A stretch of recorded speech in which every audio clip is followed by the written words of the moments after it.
Hosanna ministries వారి 47వ అంతర్జాతీయ గుడారాల పండుగ. ఆయన హస్తం కొరసగా లేదు, మీరు ఎక్కడ ఉన్నా తాకుతుంది.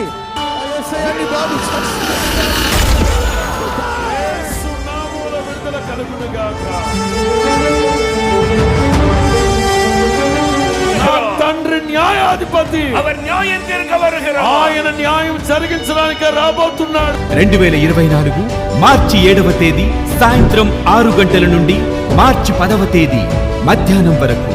మతం కులం కాదు మనిషికి కావాల్సింది. మనసు వికసింపబడి మనోనేత్రము వెలిగింపబడి సమాజంలో విలువ కావాలి. పరలోకపు మహిమను ప్రత్యక్షంగా చూసే తరుణం. లక్షలాది స్వరాలతో బలమైన స్తుతి ఆరాధన. మీకు అసాధ్యమైనది ఏమీ లేదు. కుటుంబ సమేతంగా రండి, పరలోకపు దీవెనలు పొందుకోండి. వివరములకు సంప్రదించండి హోసన్నా మినిస్ట్రీస్.